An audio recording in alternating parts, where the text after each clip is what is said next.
Hello everyone, Dr. Smith, physical therapist here. Today I'm going to break down the Xbox Series X versus the PlayStation 5. I know this is something I don't usually do on this channel, but now that many therapists are seeing hand injuries and other injuries from esports, I wanted to compare both today and give you guys my initial assessment of both systems. Before I get into that, please subscribe to the channel. Please hit the like button below. Please share this video if you find it helpful. If you have any questions, comments, complaints, or concerns as the video moves along, please comment in the comment section below. Due to it being more powerful on paper, I originally went with the Xbox Series X.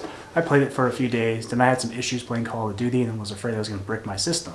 Not wanting to brick my system, I then picked up a PlayStation 5. So I've been playing both for a few days now, and each has its own benefits. If you can pick up both, I recommend you pick up both. If you're like, hey, how'd you afford to pick up both? And you're a physical therapist, take my home health course, which has helped over 200 PTs earn over $100,000 pay packages in home health. Use that cash, buy yourself some games. In all seriousness though, let's get started with the review. When it comes to the controller, the Xbox controller just feels better in your hand. And as a therapist that's seen hand injuries, and now as we are seeing more hand injuries come from the esports world, this controller just feels better. That being said, the PlayStation controller has some features that may be very innovative in neuro rehab in the future. Not only does it have a resistive trigger, so it's sensitive to how much pressure you put, where with the Xbox, no sensitivity. With the PlayStation, there's sensitivity, but you also have motion control and you have a little trackpad here.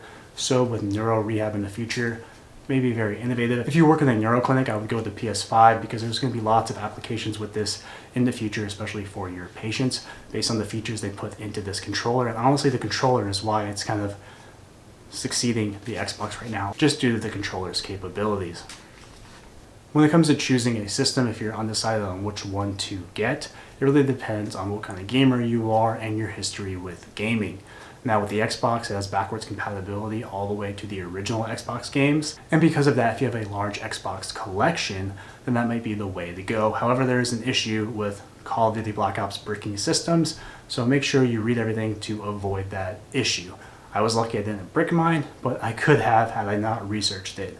So make sure you look into that. But if you want lots of games and you have lots of games from the past, additionally, the Xbox offers the Xbox Game Pass, which is $15 a month, for unlimited game downloads of a certain game library, then the Xbox may be for you. The PlayStation 5 also has some backwards compatibility, but not nearly as much backwards compatibility as the Xbox. And the PlayStation 5 does have some inclusive games, as the Xbox has some inclusive games, but realistically, most games that people enjoy are cross-platform now, so it's really not gonna matter.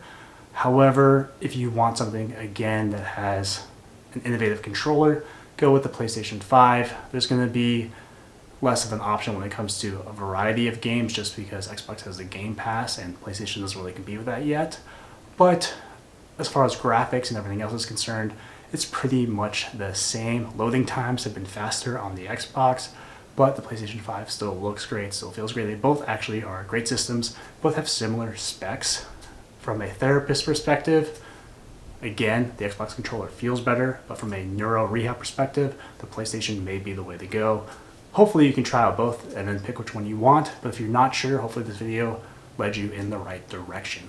Alright guys, I'm Dr. Smith, physical therapist. I hope you enjoyed this video. Please subscribe to the channel. If you have any questions, comments, complaints, or concerns, please comment below. Thank you. Hey everyone, thanks for watching. One thing I forgot to mention is that the PlayStation 5 controller actually has a built-in microphone and headset, where the Xbox doesn't. I know that may not matter, but if you're into online gaming, that's one reduced cost with the PlayStation 5, is that the controller has a built-in microphone. Alright guys, thanks for watching the video.